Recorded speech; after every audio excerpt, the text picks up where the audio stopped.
Nah, ketika Fatihah itu sebegitu keramatnya, sebegitu topnya, itu setan rapat, singkat cerita itu yang tadi dipimpin oleh iblis yang sedang terkapar apa? Terus tadi obatnya nggak ada, cuma dia shock karena ada surat yang turun yang melafatkan itu pasti selamat dari apa? Neraka. Nah ini gimana saran Anda? Terus sarannya adalah bikin orang-orang itu lupa, tidak baca Fatihah. Nah ini rapatnya iblis. Idzabu wajtahidu hatta tufilu qulubahum hatta la yaqulu hadis surah. Kala yuksiru qira'ataha wa la yakunu lahum ajrun wa thawabun bal yakunu lahum adzabun wa iqabun. Kemudian yang terakhir saya beri ijazah tentang Al-Fatihah ya, karena ini surat yang populer. Kalau saya ijazahi Quran 30 juz pasti sampean nggak hafal. Atau ijazah surat Baqarah, kalau mau Baqarah mau. Ijazahi surat Baqarah mau 2 juz setengah. Mau Mas Asep? Ya Fatihah aja yang gampang ya. Nah, ya kulhu Fatihah ini paket ringan ini. Tapi pahalanya apa? Besar. Ini beda ya, artinya selama ini mungkin Anda baca tapi monoton ya. Tapi ini saya bacakan teks aslinya tentang istilahnya itu mazaya. Mazaya itu kelebihannya Fatihah. Saya baca Arabnya dulu, nanti ini terakhir ya, ijazah tadi kan saran-saran umum tentang sosial. Ya, pokoknya jadikan kebaikan itu punya nilai sosial yang baik lah. Jadi nanti orang yang nggak amanah nggak laku, ya calon bupati, gubernur, presiden yang nggak amanah juga nggak laku. Begitu juga kiai yang tidak amanah juga nggak laku, suami yang nggak amanah juga nggak laku, istri yang nggak amanah juga. Sehingga kebaikan ini jadi nilai sosial yang dalam tanda kutip sudah keniscayaan. Yang diinginkan Allah itu seperti itu, bukan kebaikan yang dipaksakan karena kekuatan negara. Maksudnya kalau bisa kebaikan itu tidak usah dipaksakan. Memang satu apa ya, sudah satu kebutuhan. Kayak cerita-cerita di negara maju itu, bahkan apapun jatuh itu nggak ada yang ngambil apa itu. Makanya gambarannya Mekah Medina kan gitu kan, barang jatuh nggak ada yang berani apa ngambil itu, saking sudah jadi sistem. Sehingga banyak negara di Eropa itu yang sampai nggak punya tentara, nggak punya polisi karena kebaikan itu sudah. Nah kita kan masih capek, polisinya aja capek apalagi masyarakatnya, karena ya apa ya, kebaikan itu belum jadi nilai apa bersama. Nah, kita selain ditopang negara, ada polisi, ada tentara, itu kita usahakan kebaikan itu jadi nilai apa bersama. Ya, tadi wa'tamiru bainakum bima'ruf. Dan kita punya reputasi yang bagus dalam bab ini. Saya masih ingat kecil saya itu yang jilbaban hanya keluarga kiai, sekarang rata-rata masyarakat itu jilbaban. Dulu yang sekolah SMP, SMA itu jilbaban kadang dulu malah dilarang ya, harus sama seperti itu seragamnya. Sekarang sudah boleh. Dan nyaman. Lama-lama yang dapat simpatik ya yang pakai pakaian model tertutup seperti itu. Lama-lama gamane cara wong golek mantu ya golek yang seperti itu daripada yang blodor. Lama-lama jadi nilai bersama. Ya ingin saya seperti itulah. Di terminal juga sama.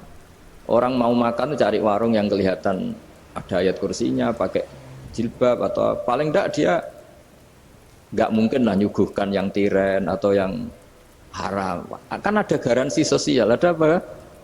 Ada garansi apa?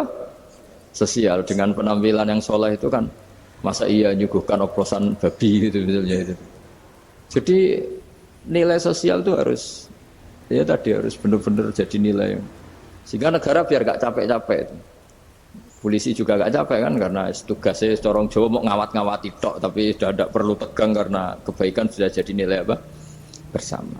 Ya, ingat-ingat ya ayatnya tadi, wa'tamiru bainakum bima'ruf. Jadi kebaikan itu harus jadi nilai bersama. Iktimar itu menjadi urusan bersama. Makanya kalau kita rapat besar disebut apa? Muktamar. Muktamar itu urusan bersama. Ya tadi, imamnya sholat juga menopang Gojek karena nggak lama-lama nopang Grab, nopang Kernet, nopang penjaga Indomaret, penjaga bensin, pom bensin. Nah dia hanya punya waktu 5 menit terus imamnya baca Baqarah kan. Iya imamnya mursyid, mungkin dia tambah lama tambah dapat aplaus dari muhibbinnya, tapi makmumnya Dia tambah lama tambah dapat penghormatan dari pecintanya, tapi kitanya wah khusyuk wali kan dia dapat status naik lah, kita yang sudah tidak ikut jadi wali diganggu apa pekerjaannya. Kalau ada imam seperti itu sampai mufarokoh saja, niat ya Allah sampai sini saja saya makmum orang itu, silakan orang itu punya urusan sendiri dengan jenengan ya sudah, atau salib saja apa. Nah, itu boleh kalau dalam fikih namanya apa, mufarokoh. Mufarokoh itu niat, tapi kamu jangan langsung selonong mufarokoh, niat dulu pamit sama Allah bahwa sekarang mau mufarokoh. Ya, tapi ya jadi sholat yang aneh kan, imamnya masih rukuk, kamu terus sujud, terus apa-apa selesai ya. Mungkin dalam pandangan itu orang lain ini maksudnya makmum gimana ini kok begini. Tapi sudahlah Allah Maha tahu. Insya Allah dimaklumi. Ya saya baca tentang Fatihah ya, karena sampean pasti sering baca Fatihah. Supaya apa sekaligus jadi jimat lah gitu. Jadi kalau kamu sering di jalan-jalan yang mungkin sepi atau mungkin kan tidak semua teman Grab itu nasibnya bagus yang di Semarang Jogja. Mungkin yang di Kalimantan di Papua kan ada yang 10 kilo gak ketemu rumah, ya kan? Ya lihat di TV-TV itu kan kasihan kan. Sudah 10 kilo gak ketemu rumah, penumpangnya kuwekar preman tuh kan. Ini makan orang enggak kan gitu. Kan ujiannya dua. Kalau penumpangnya cantik itu ya kecoba syahwat, kalau preman takut. Jadi orang itu selalu ujian itu. Sing sedengan itu kan jarang orang itu. Jadi kalau penumpangnya perempuan cantik ujiannya itu syahwat, kalau preman ujiannya ketakutan. Kalau orang yang lemah bawa uang ujiannya kamu ingin garong. Jadi hidup itu memang semuanya ujian. Liyabluwakum ayyukum ahsanu amala. Makanya saya sering ditanya oleh teman-teman, Gus, nah ujiannya kenal wong wedok elek piye? Sama. Kenal wong ayu ujiannya syahwat, kenal wong elek ujiannya ngenyek, itu sama-sama dosa. Syahwat ya dosa, ngenyek juga dosa. Welek keriting untune metu ya dosa ngomong gitu. Kadang-kadang orang berpikir enak kancanan wong elek gak dosa. Kata siapa kancanan wong elek itu ya dosa karena bawaannya ngenyek. Ngenyek itu menyepelekan itu. Makanya saya itu ya nggak mau berteman sampean. Nanti kan bawaannya ngenyek atau seneng ya enggak tahu saya. Ya sudah ada takdir saja kalau ketemu ya tak ulang ngaji gitu.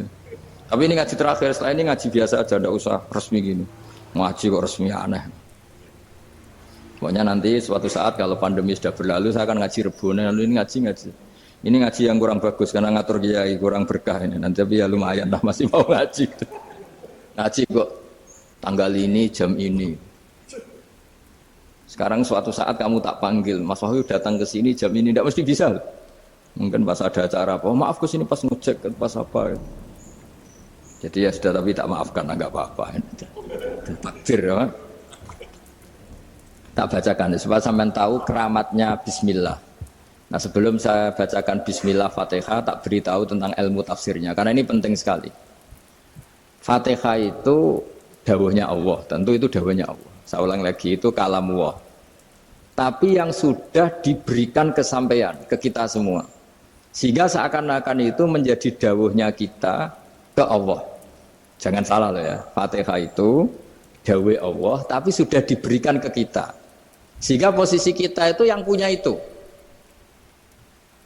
Nah, kenapa ini perlu dijelaskan? Karena nanti ada kalimat iyyaka na'budu wa iyyaka nasta'in. Kalau itu masih kalam Allah, berarti Allah ngomong ke kamu, ngendikan ke kamu, kepadamu aku menyembah. Masa Allah menyembah kamu? Nah, sehingga ilmu tafsir itu menyelesaikan itu dulu ya. Saya ulang lagi ya, sebelum sampean sering baca Fatihah, aku yakin ya sering baca. Tapi barokahnya tidak paham itu tidak pernah janggal. Enggak paham itu ya penting supaya tidak iskal, tidak janggal. Sebetulnya di kalimat itu ada yang janggal. Kalau Fatihah itu kalimatnya Allah atau kalam Allah, bagaimana dengan kata-kata iyyaka na'budu? Masa Allah ngendikan ke kita, kepadamu kami menyembah. Masa Allah menyembah kita? Maka penyelesaiannya secara ilmu tafsir gimana? Semua ulama mengatakan, bukan satu dua, semuanya mengatakan di Fatihah itu semuanya diberi kawalan kalimat. Saya ulang lagi ya, di Fatihah itu semuanya diberi awalan kalimat qulu, katakan wahai hambaku begini. Ya, katakan wahai hambaku begini. Nah, begini ini pelajaran dari Allah yang sudah diberikan ke kita. Terus kita mengatakan bismillahirrahmanirrahim, alhamdulillahirabbil, termasuk kita mengatakan iyyaka na'budu wa iyyaka nasta'in. Jangan bayangkan Allah ngendikan ke kita. Kalau Allah ngendikan kita berarti gini, hei wahyu, ihdinas siratal mustaqim, tunjukkan saya jalan yang benar. Nah nanti kamu terus, ya Allah, Anda aja minta tolong saya minta tolong siapa kan? Jadi panjang kan. Ya, saya ulang lagi ya. Jadi itu di Ulumul Quran diterangkan gimana? Sebelum baca Fatihah, ya. Fatihah itu kalamullah, ngendikane Allah, tapi yang sudah diajarkan ke kita dan sudah milik kita, sehingga kalimat itu menjadi milik kita.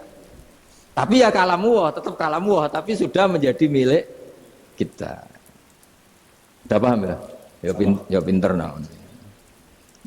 Ya, karena kalau tanpa penjelasan seperti ini, Anda akan iskal. Bagaimana Allah, iskal itu janggal, bagaimana Allah mengatakan iya anak budu.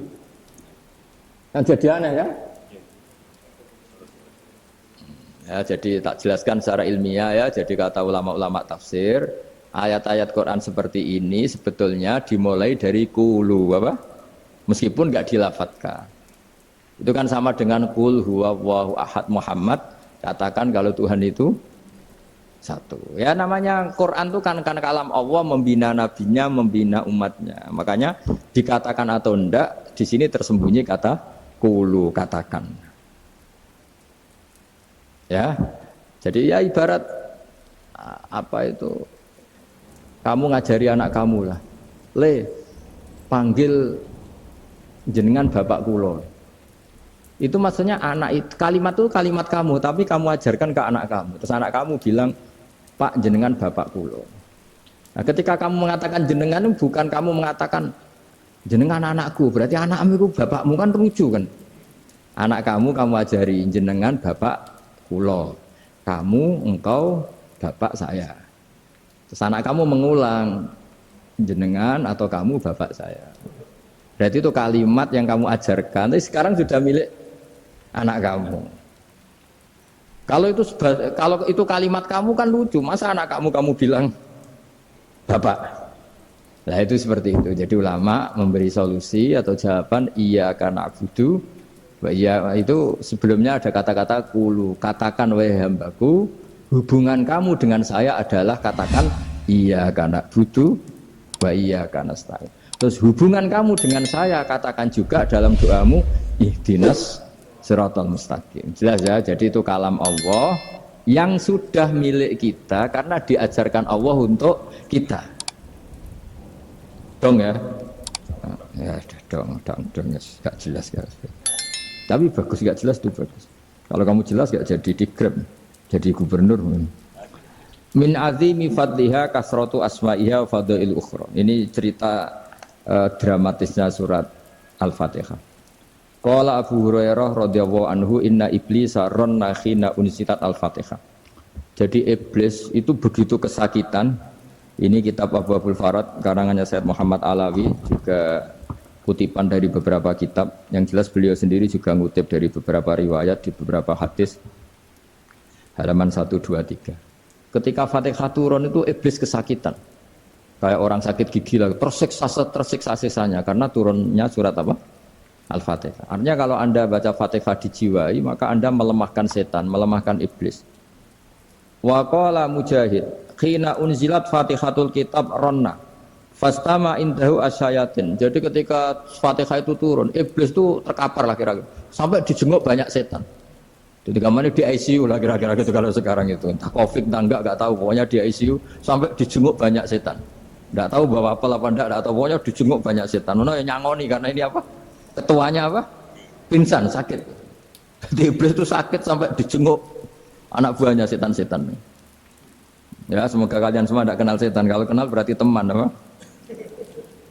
Wa qalu misla dzalik. Wa qala lahum laisa mimma taquluna syai'un walakin unzilat suratun laisa ajru qailiya illa an harrama alaihi nar jahannam. Saya ini bukan sakit fisik kata iblis. Kamu tidak usah jenguk saya, datangkan dokter terbaik, tidak usah. Saya ini tidak sakit fisik. Saya ini sakit karena ada surat yang diturunkan, yang pahala yang melafatkan surat itu pasti selamat dari neraka. Padahal misi terbesar saya ini supaya manusia masuk neraka. Sekarang punya tamengnya. Wah pusing kan? Ya seperti orang lah, goda sampean ternyata sampean setia, itu kan pusing. Nah ternyata tidak setia, itu yang akhirnya ribet kan itu. Jadi iblis itu cita-cita terbesarnya kan semua orang itu masuk neraka. Nah sekarang turun satu surat yang gara-gara surat itu siapapun yang baca dijamin selamat dari neraka. Jadi walakin unzilat suratun laisa ajru qailiha illa an harramawallahu alaihi nar jahannam. Karena jadi dia shock lah, kalau orang di Jawa itu bilang shock. Aduh sial nasib saya ini umat nggak bisa saya goda lagi karena punya tamengnya tadi punya. Qad tolakai dukum mamakrukum. Rekayasa kalian sekarang itu tidak ada gunanya semua. Nah, ini alhamdulillah di Indonesia kelihatan kan banyak yang miskin, banyak yang susah. Tapi selagi mereka masih sholat, itu keinginan mencari halal itu masih tinggi. Kayak apa kita di tengah kota, jauh dari anak istri, jauh dari tetangga. Biasanya kalau orang jauh dari anak istri, tetangga kan sakar PDW. Tapi yang soleh masih banyak, sudah jauh dari keluarga tetap lurus. Loh, kalau yang dekat lurus kan wajar, konangan wong akeh gitu. Ini sudah jauh masih lurus. Nah ini nggak lepas dari barokahnya surat apa? Surat Fatihah tadi. Jadi karena ada surat yang menjamin pelafalnya atau qailiha terbebas dari api neraka. Wa qalat as-sayatinul lahu is ayyusai'in ta'muruna ya maulana. Faqala lahum idhabu wajtahidu hatta tukhfilu qulubahum hatta la yaqulu hadhihi surah. Lalu kita gimana? Dari para setan gitu. Lalu kita gimana? Terus kata iblis, sudah bikin mereka lupa sehingga tidak baca lagi. Selagi masih baca kita pasti keok. Jadi kalau sampean sudah jarang baca Fatihah itu berarti sudah bagian dari kemenangan apa? Iblis. Jadi kalau sampean sudah jarang baca Fatihah itu berarti bagian dari kekalahan Anda, kemenangan iblis. Masih sering baca? Berapa kali? Terus apa lagi?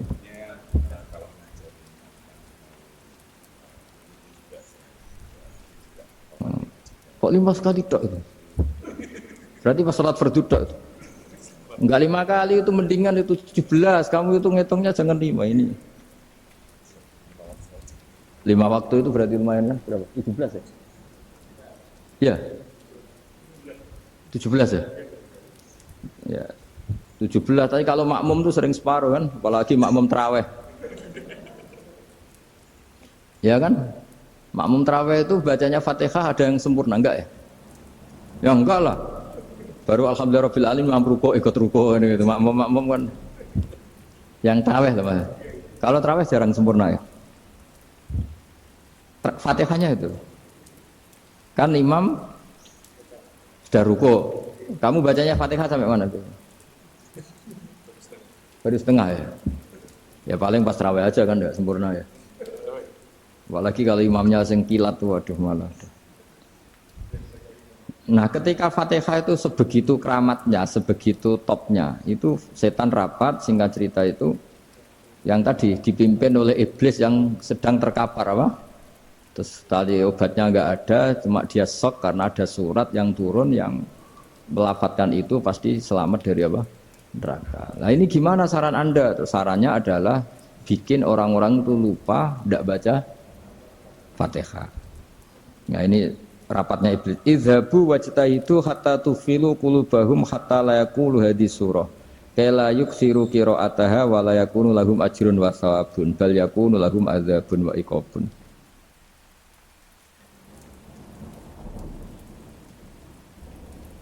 Jadi saya mohon selama ini Anda sudah baca, tapi mungkin hanya rutin saja. Napa rutin saja? Jadi barokahnya ngaji ini kamu punya kekuatan atau punya semangat membaca karena ini surat yang luar biasa. Ibarat gini, kalau sampean tanya, saya juga sering mikir, masa Gus hanya surat kok punya kekuatan seperti itu?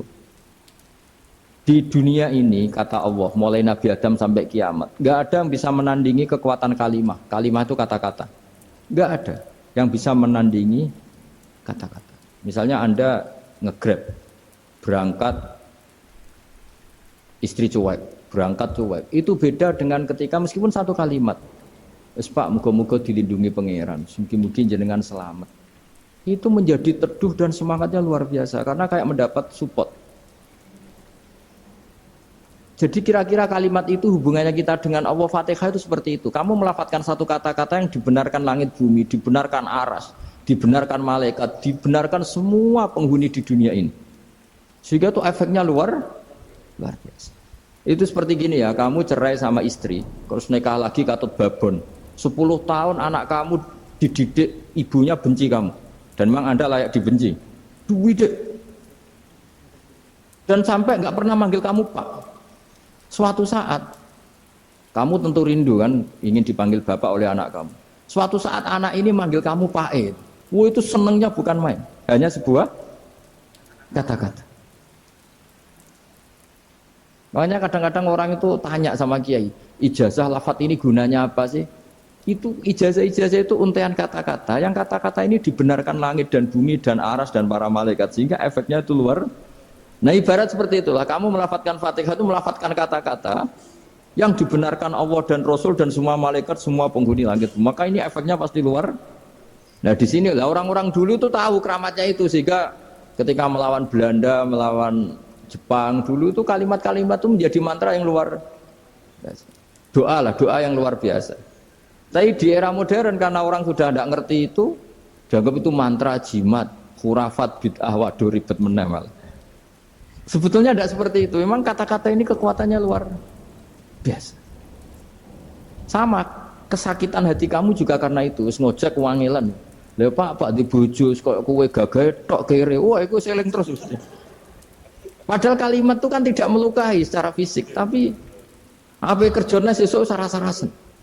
Karena terus dengan pengadilan seperti itu kan, ngapain kerja demi perempuan yang seperti ini? Lagi-lagi kata-kata ini luar. Nah bayangkan kalau kata-kata itu adalah kalimat yang diajarkan Allah lewat Rasulnya, lewat malaikat Jibril. Kayak apa kekuatannya? Nah, kira-kira Fatihah itu gitu. Kalimat yang baik, kalimatan thayyibah diajarkan oleh Allah dan Rasul, kayak apa kira-kira kekuatannya? Pasti luar biasa. Wong support yang dikatakan istri kita, anak kita aja luar biasa, apalagi ini support yang diajarkan Allah dan Rasul. Ya makanya saya mohon kalau baca Fatihah, baca kalimat-kalimat thayyibah ketika sholat itu dijiwai. Ya misalnya Rabbana lakal hamdu mil'us samawati wa mil'ul ardi wa mil'u ma syi'ta min syai'im. Engkau zat yang layak dipuji, dan pujian ini memenuhi langit dan bumi. Karena kita tahu nggak ada sejengkal di alam raya ini kecuali di situ ada rahmat Allah. Misalnya kamu bisa lewat sampai rumah saya, kamu mungkin anggap biasa saja. Coba kalau ngalami likuifaksi, tahu-tahu bumi ini ambles, bisa ngelewati yang likuifaksi itu luar. Tanyakan orang pernah ngalami likuifaksi di Sulawesi, itu melihat bumi bisa diinjak nggak ambles itu, wah luar. Nah, sama nggak ngalami itu sehingga lewat bumi ya biasa aja. Coba kalau ngalami seperti tidur, ya biasa aja. Coba kalau ada gempa, bahwa bumi tenang ini sudah nikmat yang luar biasa. Masa kamu ngakui nikmat nunggu digituin? Ya kan? Nah, makanya baca Fatihah dijiwai lah, bahwa ini kalimat yang luar biasa. Nah, saya teruskan. Warwa Muslimun fi sahihihi an Ibnu Abbas radhiyallahu anhuma annahu qala bainama Jibril alaihi salam qaidun dan Nabi sami anaqidan min fawqi farafa'a ra'sahu faqala hadza babun minas sama futihal yawma lam yuftaqadu ilal yaum fanazala minhu malakun faqala hadza malakun nazala ilal ardi wa lam yanzil qattu ilal yauma fasallim waqal absyir binuraini qad uti tahuma lam yu'tahuma nabiyyun qablak Fatihatul kitab wa khawatimu suratil Baqarah. Jadi suatu saat Jibril ini jagongan kira-kira gitu sama Rasulullah. Tahu-tahu langit itu gemuruh. Karena langit gemuruh kata Jibril terus semuanya ngangkat kepala ke langit. Ini pintu langit baru ini dibuka, yang sebelumnya tidak pernah dibuka seperti ini. Turunlah malaikat, yang malaikat ini pun malaikat spesial, yang enggak malaikat murahan lah kira-kira gitu, yang enggak pernah turun ke bumi kecuali juga saat itu. Dengan penyambutan yang luar biasa, dengan semuanya tidak pernah terjadi. Hanya karena bahwa surat Fatihah. Jadi ini surat yang luar biasa, pengawalannya lewat malaikat yang spesial, enggak pernah turun di bumi kecuali saat itu. Penyambutannya juga enggak pernah seperti itu, baru seperti itu. Jadi semuanya itu spesial. Nah, kenapa ini spesial? Karena di situ ada isi puja-puji kepada Allah Subhanahu wa ta'ala. Ada ikrar kita, alhamdulillah rabbil alamin, ar-rahmanir rahim. Ikrar ini penting. Kalau contoh paling gampang gitulah. Kamu punya istri selama ini cerewet terus. Suatu saat ngomong, Pak, tak angen-angen ra ono wong lanang kayak sampeyan. Wah, itu langsung tidak ada lelaki sebaik engkau. Itu sama senengnya, masya Allah. Karena ada ikrar dari seorang istri ke kamu. Nah, bayangkan kalau ikrar kita sebagai hamba diakui oleh Allah Subhanahu, maka ikrar ini akan dicatat sebagai kebaikan kita yang kita panen nanti di akhirat. Karena ada ikrar. Kita ikrar bahwa alhamdulillah rabbil alamin. Kita ikrar ar-rahmanir rahim. Kita ikrar maliki yaumiddin. Kita ikrar iyyaka na'budu wa iyyaka nasta'in. Sampean misalnya jadi orang Indonesia, ketemu orang Indonesia yang makmur di Jerman, terus lupa Indonesia. Kamu orang Indonesia? Enggak, saya ada orang Indonesia. Mangkel gak kira-kira? Mangkel. Karena salah ikrar kan gitu. Ya, jadi saya mohon jangan anggap kalimat itu hal yang biasa, tapi luar biasa. Nggih, ngoten mawon. Assalamualaikum warahmatullahi wabarakatuh.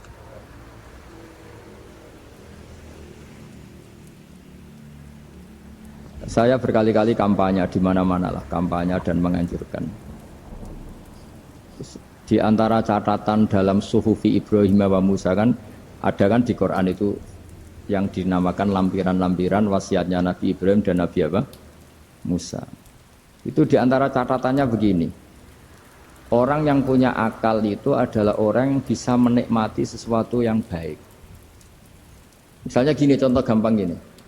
Kamu punya anak pertama atau punya anak yang masih kecil, itu gendong tuh senangnya bukan main, melihat anak sehat tuh senangnya bukan main. Mungkin saat itu banyak orang yang sedang maksiat dengan perempuan nakal atau dengan teman-teman nakalnya, yang nganggap seperti itu tidak nikmat. Tapi andaikan ini ditimbang ya ditimbang. Yang maksiat tulan, misalnya paling ukuran bahagianya itu 70%. Tapi yang ini, yang nimang anak baru lahir atau masih kecil, corong Jawa ngeloni anak, bisa saja bahagianya itu sampai 100%. Artinya selama ini kesalahan kita adalah nganggap maksiat itu pasti menyenangkan dan taat itu tidak menyenangkan. Makanya saya berkali-kali fatwa, untuk melawan kenikmatan maksiat, orang harus terbiasa menikmati taat, menikmati kebaikan. Jangan kira kita nimang istri nikmat, nimang anak nikmat, ketemu teman yang lama tidak ketemu juga nikmat. Artinya kita akan melewati berjam-jam untuk jagungan sama teman, sama anak, sama istri. Dan itu harus kamu nikmati supaya mengganti tidak berkebutuhan nikmat yang lewat jalur maksiat. Jadi saya mohon sarana-sarana yang menyenangkan itu, yang taat itu kita maksimalkan. Makanya bapak saya itu sering pesen, kowe nak ngaji sing guyon, sing seneng. Nganti wong maksiat itu karena cari kesenangan.